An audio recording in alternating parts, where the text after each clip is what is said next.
मेरे प्यारे पाकिस्तानियों, मैंने वजीर आजम बनने से पहले ये ऐलान किया था कि पाकिस्तान किसी से भीख नहीं मांगेगा। मैंने मजाक किया था।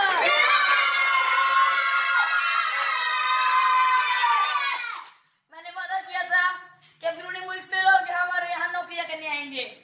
मैंने ये भी मजाक किया था। मैंने ये भी कहा था कि नवाज शरीफ चोर है। आप लोगों ने सीरियस लिया। मैंने ये भी मजाक किया था।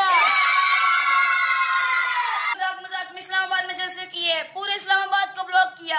आप लोगों ने इसको सीरियस लिया और मुझे वजीर आजम बना दिया। इसमें मेरी कोई गलती नहीं है। मैंने ये भी कहा था कि महंगाई खत्म करूंगा। मैंने ये भी मजाक किया था।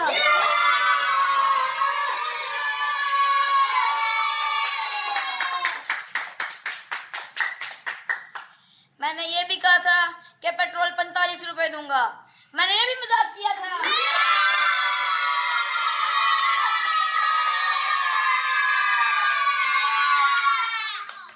मैंने ये भी कहा था कि लोड शेडिंग खत्म करके मैं बिजली सस्ती करूंगा। मैंने ये भी मजाक किया था।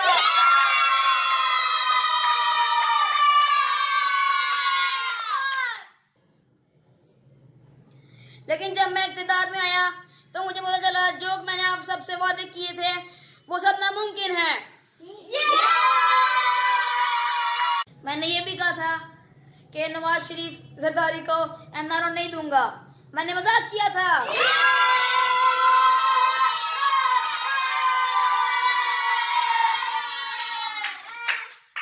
अब रमजान आ रहा है और महंगाई और बढ़ेगी। आप लोग जितने पैसे खर्च करेंगे आपको उतना ही सवाब होगा। नवाज शरीफ दौर में डॉलर 98 रुपए, आटा 40 रुपए और चीनी 60 रुपए किलो थी।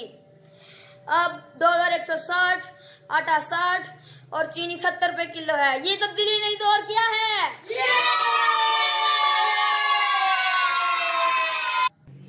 और अब आखिरी बात, मैंने आपके सुकून का इंतजाम भी कर लिया है। आपको पता है वो कहाँ मिलेगा?